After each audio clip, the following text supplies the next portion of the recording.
Buenos días, buenas tardes, buenas noches. Hace unos días, la Plataforma Ciudadana en Defensa de la Constitución emitió una declaración, comillas, sobre la muy difícil situación por la que atraviesa Venezuela, cierre comillas. Este documento fue firmado por 7 personas: Santiago Arconada, Antonio Muñoz, Edgardo Lander, Carlos Mendoza Potela, Héctor Navarro, Mariano Crespo y Gustavo Márquez Marín.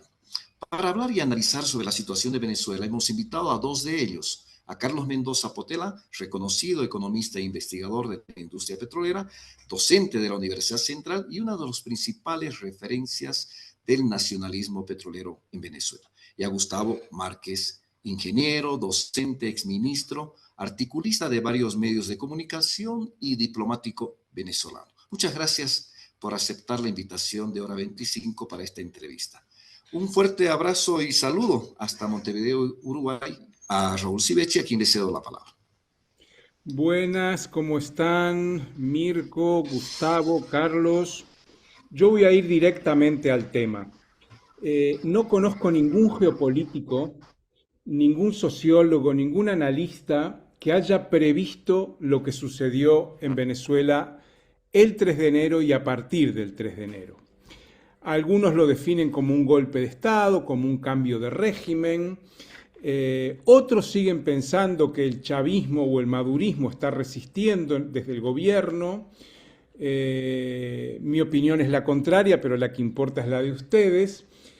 Y me gustaría, antes de entrar al análisis, que le digan a la audiencia subjetivamente cómo sintieron, cómo sienten, cómo les afecta el proceso que comienza el 3 de enero.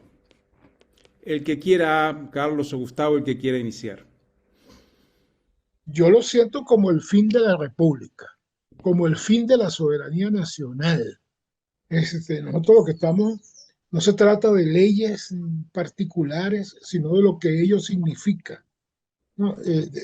Significan prácticamente el libre acceso del capital internacional a servirse, pues, la mesa petrolera y la mesa minera y todas estas cosas, estableciendo sus propias condiciones. Y eso previo un golpe de Estado que ha sido matizado, que ha sido preparado por una larga campaña de desmovilización y desmotivación del espíritu nacionalista venezolano, y en parte por las propias culpas oficiales de no mantener una posición, primero una posición digna, una posición correcta, una posición. Se trata de un gobierno en donde tenemos años denunciando los latrocinios, las pérdidas de sindéresis eh, y, de, y, de, y de responsabilidad social, de, hasta de comportamiento, ¿no? De comportamientos delictivos y todo este tipo de cosas. Ha habido un desmoronamiento previo de la sociedad venezolana que luego fue aprovechada muy oportunamente el 3 de enero, y desde luego se produce una captura de alguien que es percibido por la inmensa mayoría de los venezolanos como presidente corrupto, venal, jefe de una banda de compinches que se están sirviendo el, el patrimonio nacional y lo están entregando ya de paso previamente, ya también sin invasión. Sin embargo, esto no le bastó a los Estados Unidos. Quería tener claridad y no precisamente para tener un sistema legal presentable ante el mundo, diseñado por ellos desde luego, para eh, entrar con garantías legales como le pedía la Exxon a Trump en su primera intervención allá en el Capitolio, en la Casa Blanca, donde él decía, bueno, sí, ahora podemos entrar, pero ¿qué seguridad tenemos? Bueno, Trump está, eh, con esto está precisamente definiendo los términos de la seguridad que necesitan las corporaciones petroleras internacionales. Y eso se está llevando a cabo directamente por el Congreso que tenemos aquí, que ha aprobado en sucesión dos leyes de petróleo y de minas, de hidrocarburos y de minas, que son simple y llanamente el abandono de toda nuestra tradición jurídica hispánica incluso. Es el abandono hasta del decreto de Bolívar de 1828 en Quito, pues en Guayaquil, en donde decía que bueno, las minas corresponden a la nación. Bueno, aquí está la nación renunciando, pues directamente, prácticamente renunciando. Aquí ya no hay concesiones. No son concesiones dentro del espíritu hispánico de lo que es una concesión, donde el rey se reserva exactamente lo que se reserva un rey, una regalía, y otorga al participante, al que pide la concesión, derecho a extraer las minas y pagar impuestos. Ese sistema existe en Venezuela. Bueno, desde que Bolívar asumió que las leyes hispánicas se convertían en leyes colombianas de la Gran Colombia, y luego eso fue asumido por la Venezuela ya separada de Colombia también, y modificada y crecientemente perfeccionada, sobre todo después del descubrimiento del petróleo, después de la industria del petróleo, a partir de 1920 en nuestra primera ley de hidrocarburos y definitivamente en nuestra ley matriz de hidrocarburos de 1943. Lo que estamos viviendo es el retroceso total de un camino de crecimiento del nacionalismo petrolero dentro de la inversión extranjera que vino a aprovecharse del petróleo, pero que se encontró con un país que de alguna manera, con marchas y retrocesos, con dejaciones, sin embargo, mantenía el espíritu de soberanía sobre esos recursos, con más o menos entreguismo, pero esto que está pasando desborda cualquier entreguismo gomecista o de tiempos de Pérez Jiménez o de tiempos de Betancourt, que nos alzamos contra Betancourt por su entreguismo yanqui. No, no, no, eso no tiene nada que ver. Esto es absolutamente aplastante, esto que está pasando. Aquí quien decide lo que va a pasar en Venezuela ahorita en materia de hidrocarburos, de minería y todas estas cosas, se llama Donald Trump. Punto. Carlos, tú en síntesis planteas también que el madurismo preparó el terreno para lo que está sucediendo ahora, que no es algo novedoso, sino que es una profundización de un proceso de deterioro que ya venía. No sé qué pensará Gustavo de esto. Bueno, primero la pregunta que hacías al inicio, ¿no? ¿Cómo sentí esto? ¿No? Y lo sentí como, y lo siento como una humillación al pueblo venezolano y un retroceso prácticamente a 1830, cuando se consolidó la República de Venezuela.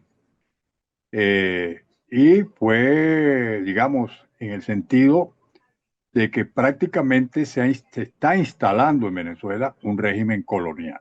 Aquí no podemos hablar de neocolonialismo, en realidad. Es el colonialismo puro y simple que se está instalando o que lo está instalando el imperio estadounidense a partir de ese golpe de Estado que se dio el 3 de enero y que condujo al desplazamiento del poder del jefe del Estado, objetivamente fue así, para Washington, quien asume el poder real y en este momento, pues, de manera indiscutible, ¿no? Porque a partir del 3 de enero y en estos 6 meses se ha desarrollado un proceso de ocupación del territorio, incluso desde el punto de vista militar.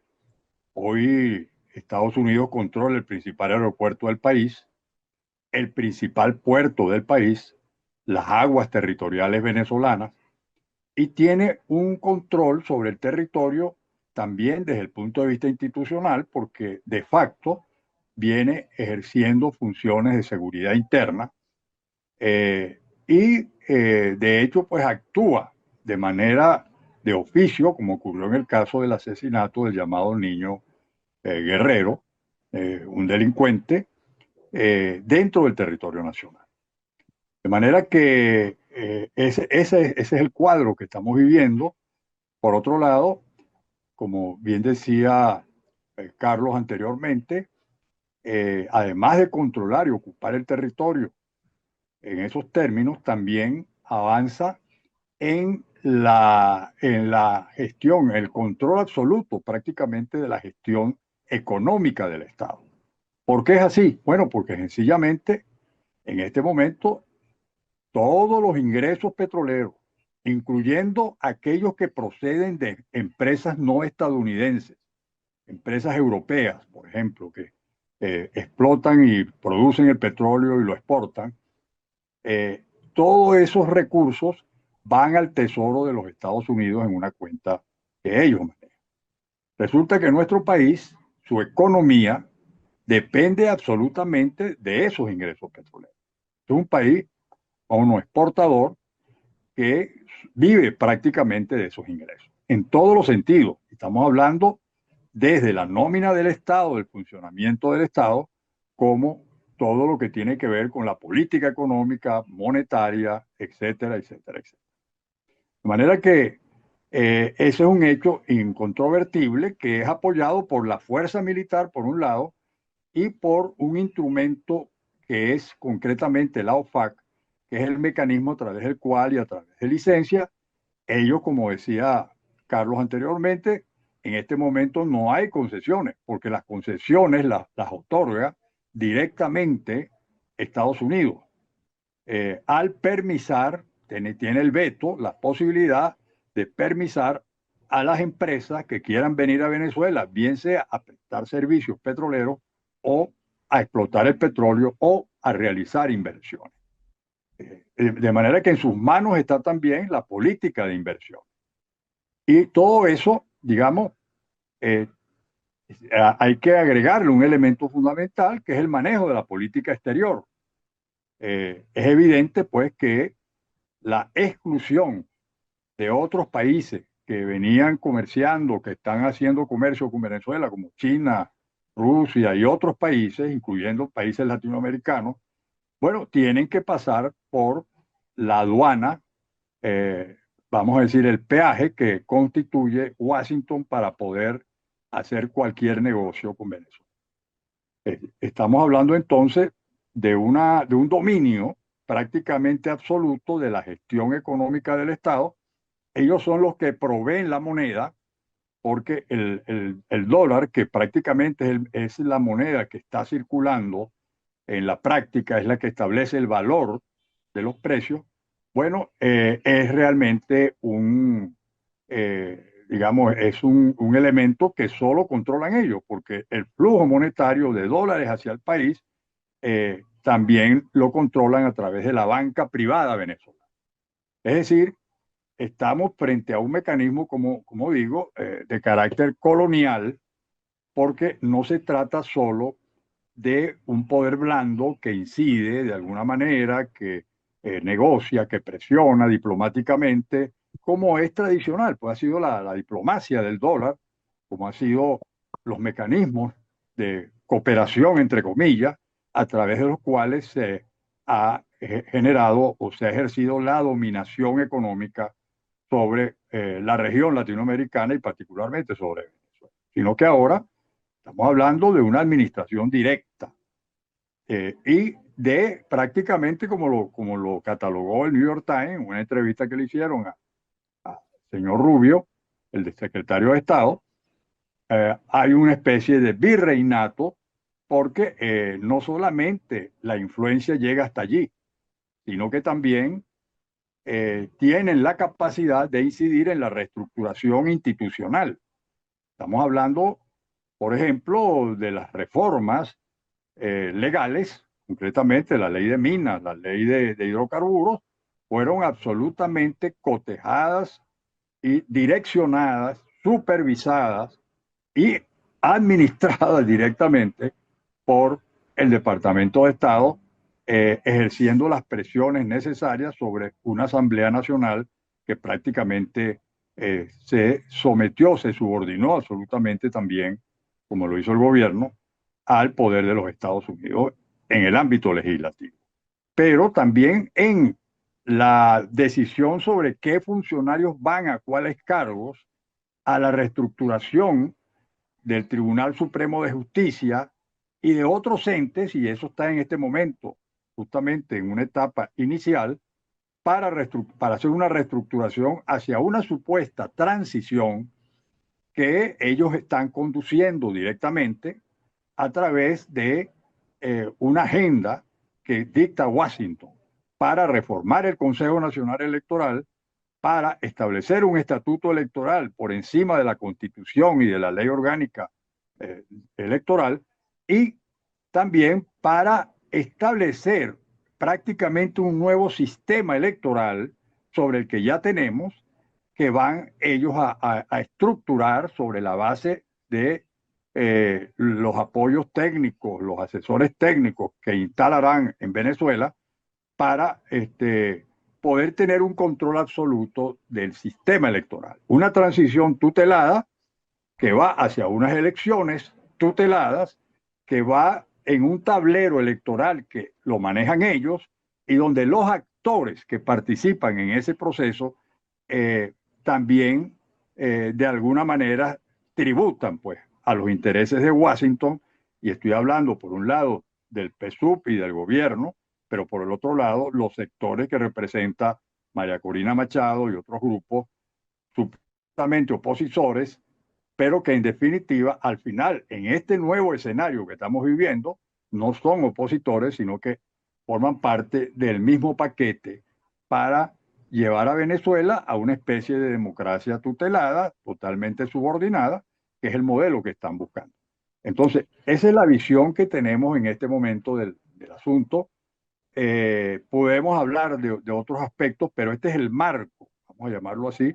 Yo lo resumiría en una idea fundamental, y es que se está instalando un modelo colonial en Venezuela que es prácticamente un ensayo de lo que está planteado para toda la región latinoamericana, y se están dando los pasos en esa dirección, y por eso este no es un asunto solo de Venezuela, sino que es de todos los latinoamericanos. Aquí estamos frente a digamos, a un dilema que nos atañe a todos. Muchas gracias, Gustavo. Yo creo que estamos claros, porque han pasado 7 meses ya casi, del 3 de enero, en el diagnóstico, ¿verdad? Estamos ante un régimen colonial que domina, que decide lo que se hace en Venezuela. Ahora bien, hay 2 elementos que llaman la atención. Uno, la opción de Estados Unidos, no de colocar a Corina Machado, sino de dejar a el equipo de Maduro al frente, ¿verdad? Solo que con una política por lo menos aparentemente opuesta. Gran habilidad de Estados Unidos, porque si hubieran colocado a Corina, el golpe de Estado hubiera sido mucho más evidente. Y lo otro es lo que ustedes ya mencionaron, ¿verdad? La descomposición de la sociedad venezolana, la descomposición del poder venezolano, que ya viene de muchos años atrás. Algunos pueden decir que ya fue el chavismo, otros el madurismo. Una descomposición que permitió que justamente todo este personal fuera cooptado y comprado. Me imagino que ambas cosas van de la mano. No nos olvidemos que Diosdado Cabello tenía daban $10 millones por su captura, ¿no? En un pragmatismo que es alucinante de Estados Unidos, sin recordar que pocos meses atrás el expresidente de Honduras, Juan Orlando Castillo, fue indultado por el presidente Trump cuando había sido condenado en Estados Unidos por narcotráfico, lo cual quiere decir que el narcotráfico no es un problema para Estados Unidos hoy. Y yo creo que esto no es solo Trump, es el Pentágono, es Wall Street, es el Estado profundo, el Deep State que se le llama. Pero la pregunta que quiero hacerles es, en vista de que hay una sociedad tan dañada, tan deshilachada en Venezuela, ¿es posible salir de esta situación? ¿Cuándo? ¿En qué plazos? ¿De qué manera? ¿O esto se va a instalar para un largo periodo? ¿Cómo lo ven ustedes? Carlos. Bueno, yo lo veo bastante difícil, pero precisamente el sostenimiento de estas opiniones y la difusión de estas ideas es el camino largo, tal vez demasiado largo, pero es el camino. No hay otra alternativa, independientemente de todas las dificultades y todas las proposiciones y toda la debilidad actual de un movimiento nacionalista. Nosotros yo en particular confío que el espíritu nacional venezolano, no bolivariano en el sentido chavista, sino el espíritu venezolanista que, con que se construyó este país, el orgullo nacional venezolano de ser promotor de la independencia del resto de los países de Sudamérica. Todas esas cosas, de alguna manera, deberían eh, establecer un mecanismo de resistencia y de promoción de un cambio positivo. Claro, esto ha sido, como tú mismo lo dijiste, esto ha sido facilitado por una constante desmovilización de ese espíritu nacional por parte del chavismo madurismo, pues, en donde el espíritu de nación como tal fue sustituido por el espíritu de la bandería, o sea, del banderismo por el chavismo se convirtió en una religión particular encarnada por sus propios dirigentes. Ellos eran los intocables, eran los que no se podía criticar, y la defensa de la patria, la defensa de la nación quedó subsumida allí en el aprovechamiento y de los vínculos con el Estado, en el reparto de canonjías, en el reparto de vínculos, ese tipo de cosas, un proceso de desmoronamiento ético que hemos sufrido en los últimos años, en las 2 últimas décadas, ha habido un proceso de desmoronamiento ético. Yo solamente lo identifico, por ejemplo, cómo es posible que el líder de la revolución venezolana, bolivariana, ¿no? Una de sus hijas y su esposo, que también fue vicepresidente de la República, sea dueña de un ferry que hace un viaje entre Margarita y la tierra firme. Un ferry es un negocio multimillonario. ¿De dónde saca la hija del del expresidente de la República? ¿No? ¿Cuáles son sus bienes de fortuna originales que le permiten ser dueño de una compañía naviera con varios ferries? Eso es una cosa que se formó por años, eso no es nuevo. Esto es una cosa que tiene 10, 15 años de vigencia y de existencia. Y todos sabemos que en cada región del país hay un aprovechamiento de sectores oficialistas hay una especie de empresariado oficialista, ¿no? Que es el desmoronamiento ético de la Venezuela tradicional, que un político se preciaba de ser pobre. Aquí los políticos se precian de ser ricos, poderosos, influyentes. La boliburguesía que le han llamado, una La nueva burguesía boliburguesía, bolivariana. exactamente, la boliburguesía. Pero la boliburguesía inicial era como la burguesía que se le había pegado. Pero ahora no, esta es de nación, desde adentro. El término boliburguesía era precisamente para un grupo de burgueses que se acercó al Claro. bolivarianismo, ¿no? Pero en este caso no, ahora lo que estamos viviendo es peor que la boliburguesía. Es desde adentro, desde lo profundo del aparato eh, político, del corazón político bolivariano, sale la podredumbre corrupta. Pues.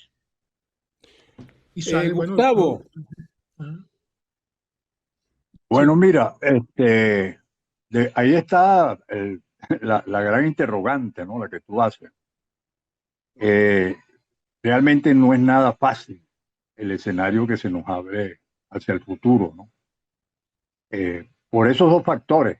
Por un lado, a nivel interno, la crisis nuestra, que definitivamente es el colapso, pues, del modelo rentístico, extractivista, petrolero, eh, que hace un colapso total precisamente eh, al final de este proceso de la Revolución Bolivariana, que no fue, que no llegó a plantear o a hacer algún tipo de transformación socialista, ni mucho menos, sino que por el contrario lo que hizo fue profundizar ese modelo rentístico extractivista, cuyo excrescencias son precisamente la corrupción y el modelo político clientelar que al final termina cooptando todo. Esto que te estoy diciendo es justamente el modelo que llega a su punto final, a su crisis terminal, digámoslo así, en el momento que estamos viviendo hoy, cuando se pierde la República.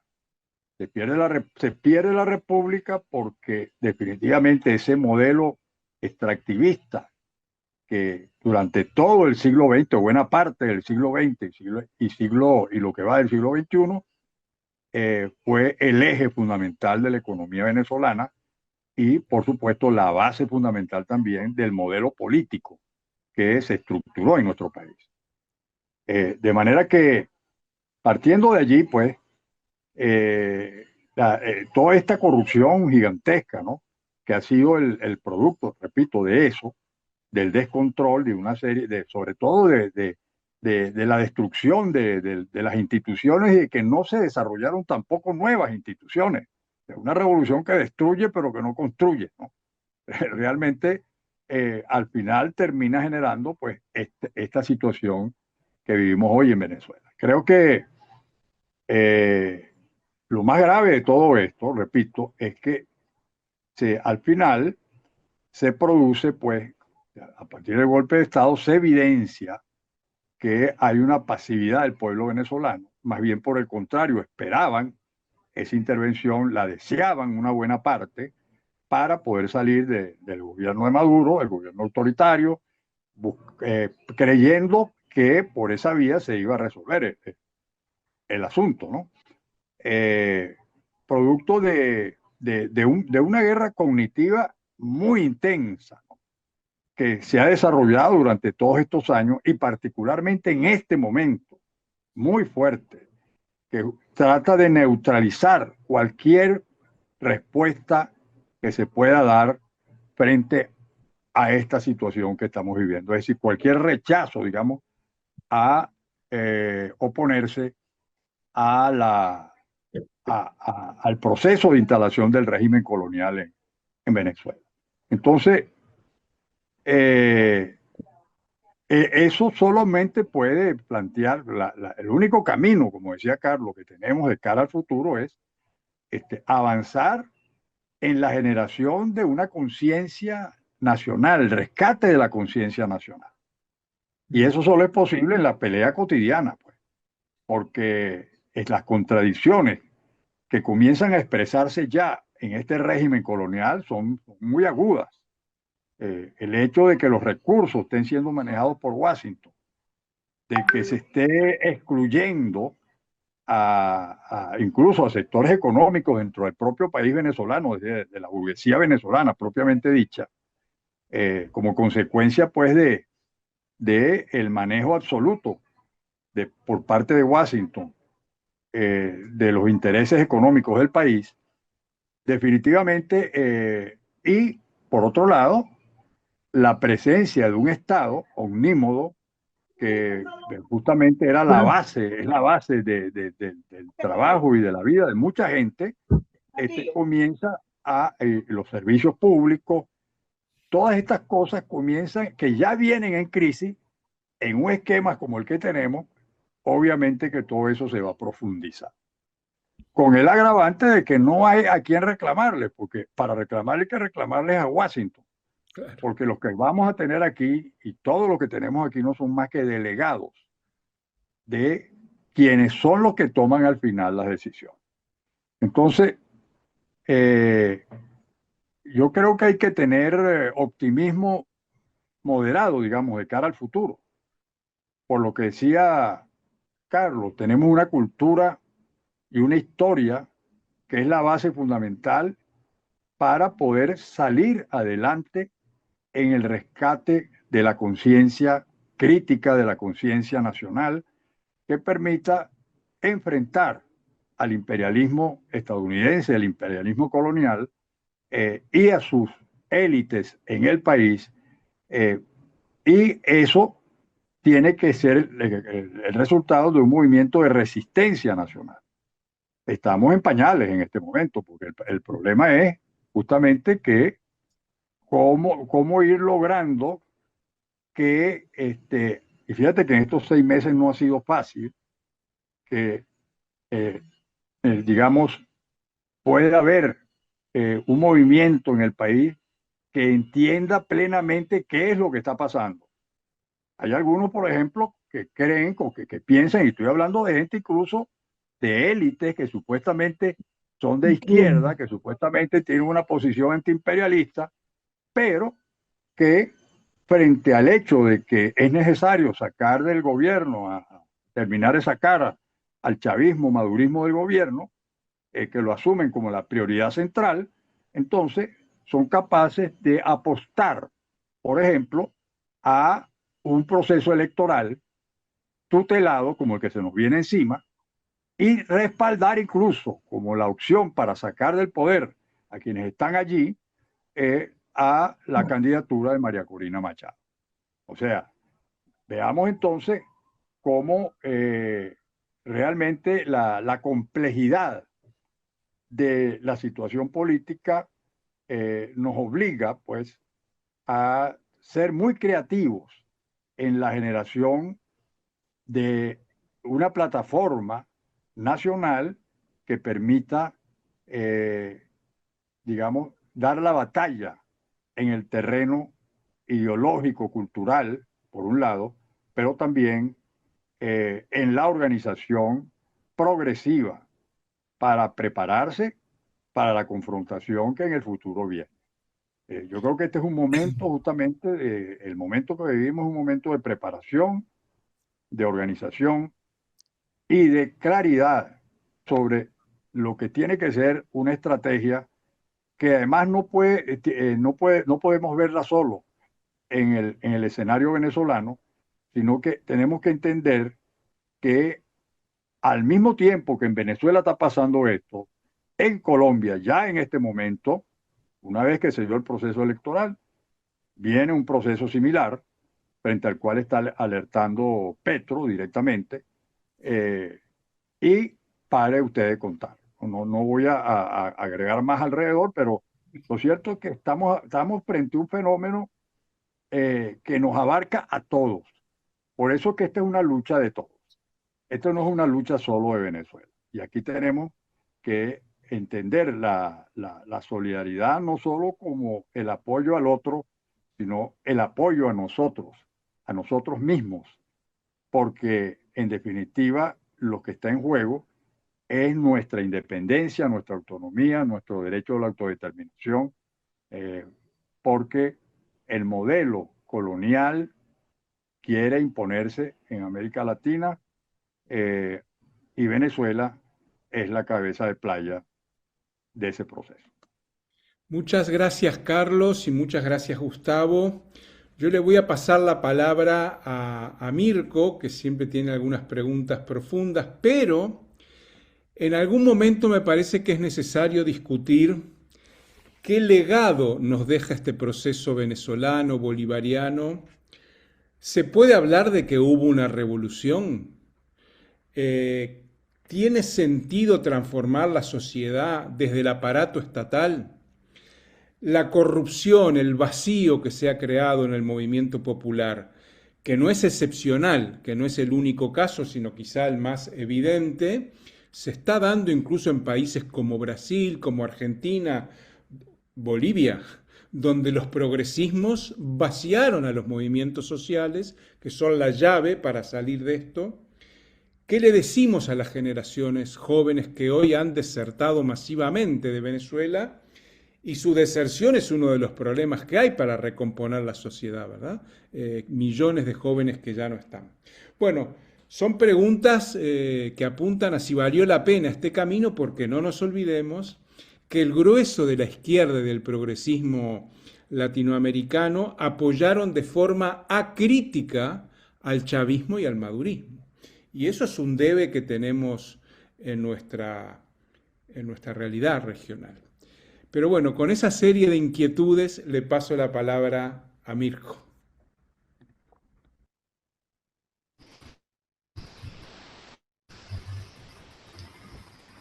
Inquietudes que creo yo deberían ser respondidas un poco como que al final de la entrevista por Gustavo y por Carlos. Yo me adelanto un poco a precisar o a pedirles una ampliación de dos conceptos que ya se han manifestado en las intervenciones tanto de Gustavo como de Carlos.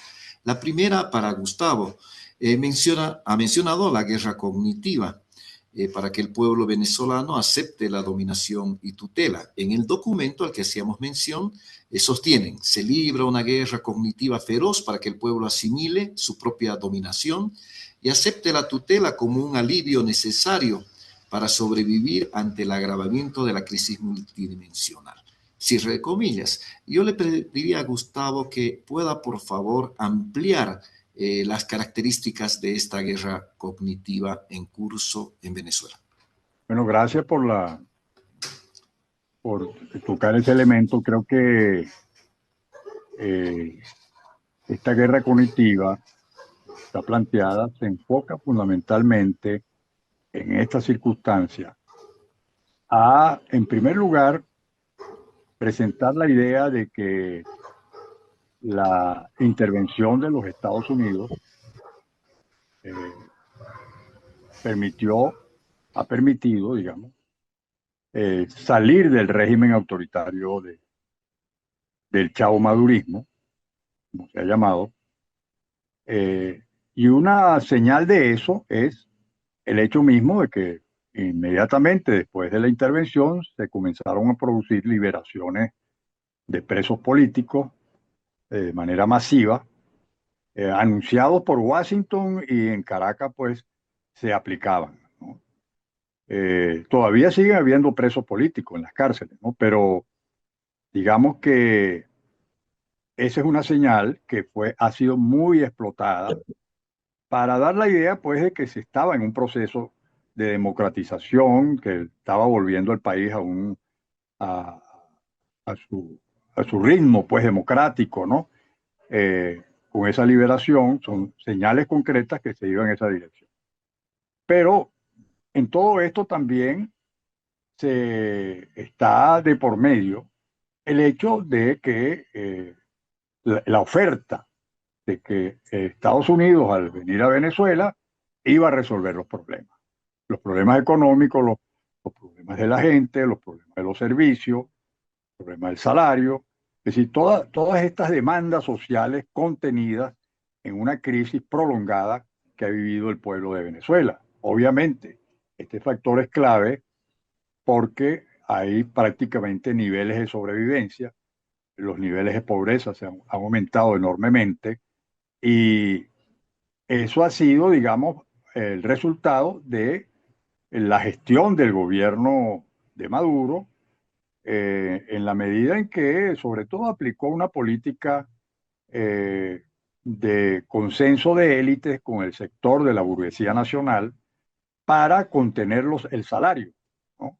Llevándolo prácticamente a su desaparición, el salario venezolano, y convirtiendo el salario en solo bonos que no generan prestaciones sociales, destruyendo todo el sistema de seguridad social, la ley del trabajo. Todas estas cosas fueron demolidas en el gobierno justamente autoritario de Nicolás Maduro, pasando por encima de la Constitución, de la ley, etcétera, etcétera. Y, por supuesto, en la misma existencia de una migración de 7 millones de venezolanos refleja la gravedad de la crisis que vivimos en Venezuela, ¿no? De manera que esa situación es aprovechada también para crear una expectativa de que viene un proceso de cambio, que la situación económica va a mejorar, vienen las inversiones masivas, los dólares van a entrar, ahora sí van a venir las compañías petroleras y sobre todo, ahora sí se van a eliminar las sanciones, porque eso está en el trasfondo también, que justamente han restringido la exportación petrolera, los ingresos económicos del país. De manera que, digamos, eh, esas ofertas engañosas que se han manejado, repito, de manera sistemática por un lado, y por el otro, sacar a colación inmediatamente la crisis propia del gobierno. Es decir, todo lo que tiene que ver con la corrupción interna que se comienza a develar y que por supuesto genera una actitud de lógica pues del pueblo venezolano, de buena parte del pueblo venezolano, de rechazo a eso, de molestia por eso, de pérdida de confianza y de credibilidad en el sistema político, y por supuesto pone a depender de alguna manera el futuro de lo que pueda ocurrir a partir de la presencia de Estados Unidos. Eso es reforzado de manera permanente, sistemática. Estoy hablando solo de algunos elementos, ¿no? Pero en todo esto se va construyendo todo un esquema que es el plan, el famoso plan de, de la intervención estadounidense, que tiene 3 fases, ¿verdad? Pero que es asumido por parte de la élite del país, estamos hablando de sectores opositores del propio gobierno, como que si ese plan fuera el plan del país. Es decir, que la transición hacia la democracia es el plan de Rubio, es asumido como tal, es confundido con el mismo plan. Y el plan del Departamento de Estado y de Estados Unidos es, primero es lo que llaman ellos la estabilización, que es la ocupación del territorio. No tiene nada que ver con que haya paz en el país, ni mucho menos, sino simplemente la ocupación del territorio, como ya señalé antes. Y el segundo, la segunda parte tiene que ver con la llamada reconstrucción, que no tiene nada que ver con la reconstrucción, ni siquiera con la reconstrucción del producto del terremoto reciente que tuvimos aquí en Venezuela, sino con la reconstrucción para ellos es el reingreso del capital estadounidense y la entrega de los grandes yacimientos petroleros, mineros, etcétera, etcétera, a estas empresas transnacionales para la inversión en Venezuela. Eso es lo que ellos llaman la reconstrucción. Y finalmente la transición, que es una transición que lo que busca es un mecanismo de estabilización política, una estabilización alrededor del régimen colonial, ¿no? A partir del régimen colonial. Por supuesto, haciendo una gran simulación de que vamos hacia la normalización de las instituciones a partir de una transición y de una negociación donde los negociadores, ambos, son, vamos a decir, cipayos del imperio estadounidense, ambos. Tanto el gobierno de Delcy Rodríguez, que obviamente es un gobierno tutelado, como el sector opositor que representa a María Corina Machado, ¿no? Que también, por supuesto, no solo que es tutelado, sino que forma parte prácticamente del propio proyecto imperial colonial, en la medida en que fue justamente el gran motor en el exterior político de la invasión y de la intervención, de las sanciones y de todo esto que hemos vivido en Venezuela. Entonces, esos dos factores son los que pretenden conformar el juego electoral, los dos factores que van a competir supuestamente, ¿verdad? Para que de allí salga un presidente, un nuevo presidente, una nueva Asamblea Nacional, que es la que va a regir el Estado venezolano de cara al futuro. Todo esto a partir del desmontaje de la Constitución, porque la transición se hace al margen de la Constitución. se va a crear se creó una comisión mixta del Parlamento, integrada por el Parlamento actual, que está en Venezuela, que controla el PSUV por un lado, y los diputados que conformaron la Asamblea Nacional del 2015, que es la que reconoce Washington. Entonces, se va a integrar una comisión entre ambos para hacer una negociación. ¿Quiénes van a negociar? Van a negociar los mismos actores que controla Washington. Es decir, no es más que una especie de gran ópera bufa en la que se va a instalar allí un esquema de transición a través de un estatuto electoral, de un nuevo Consejo Nacional Electoral, de un nuevo Tribunal Supremo de Justicia, que va a ser reestructurado también, para que conduzca la transición hacia unas elecciones que van a llevar a un nuevo modelo de Estado prácticamente que vendría después de esas elecciones. Es decir, una especie de viaducto, diría yo, hacia el modelo colonial que se va a instalar. Ahora, frente a eso, nada de eso tiene ningún tipo de legitimidad, porque es al margen completamente de la participación del pueblo venezolano. Ahí no hay ninguna legitimidad de ninguna naturaleza, sencillamente porque tiene una tutela externa, que es la que determina la agenda, y además quienes se sientan en esa mesa a negociar tampoco han sido decididos por el pueblo venezolano. Muy diferente fue en el año 99, cuando hubo una Asamblea Nacional Constituyente que lanzó una nueva constitución y relegitimó los poderes. Ese fue un proceso legítimo, pero este es un proceso totalmente ilegítimo que se le impone al pueblo de Venezuela a través de una simulación que forma parte de esa guerra cognitiva, ¿no? Cuyo desmontaje no es fácil frente al hecho concreto de que efectivamente la crisis interna del gobierno, la corrupción, la crisis económica, todas estas cosas caen sobre el peso del gobierno actual del Chavo Madurismo. Por ejemplo, las sanciones que tienen que ver también con la crisis, esas, por ejemplo, quedan al margen. Tratan de manejar la tesis de que las sanciones no tuvieron nada que ver con la crisis económica que vive Venezuela, ¿no?